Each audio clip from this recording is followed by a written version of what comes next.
Donald Trump అధ్యక్షతన America ప్రభుత్వం తీసుకున్న తాజా నిర్ణయాలు భారతీయ విద్యార్థులకు, ముఖ్యంగా తెలుగు విద్యార్థులకు తీవ్ర ఆందోళన కలిగిస్తున్నాయి. ట్రంప్ పాలనలో తీసుకున్న వీసా ఇంటర్వ్యూలపై తాత్కాలిక నిలిపివేత మే 2025-27న అమెరికా ప్రభుత్వం అన్ని అంతర్జాతీయ విద్యార్థుల వీసా ఇంటర్వ్యూలను తాత్కాలికంగా నిలిపివేసింది. ఇది కొత్త వీసా దరఖాస్తుదారులపై ప్రభావం చూపుతుంది. Anyone coming in who wants to come into this country, and in order to do so, has to apply for a visa to gain access to our nation. So every sovereign country has a right to know who's trying to come in, why they want to come in, who they are, what they've been doing, and at least hopefully within that framework, determine what they will be doing. ఇది విద్యార్థుల గోప్యతపై ప్రభావం చూపించవచ్చు.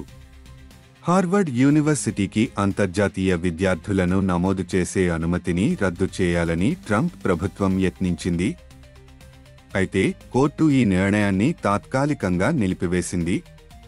విద్యార్థులు తరగతులకు హాజరు కాకపోతే వారి వీసాలు రద్దు చేయబడతాయని అమెరికా ప్రభుత్వం హెచ్చరించింది.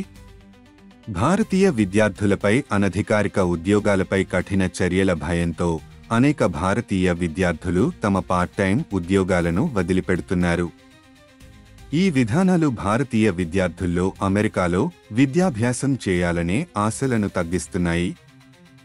అమెరికాలో వీసా నియమాలు కఠినతరం కావడంతో విద్యార్థులు కెనడా, యూరప్ వంటి దేశాల వైపు మొగ్గు చూపుతున్నారు.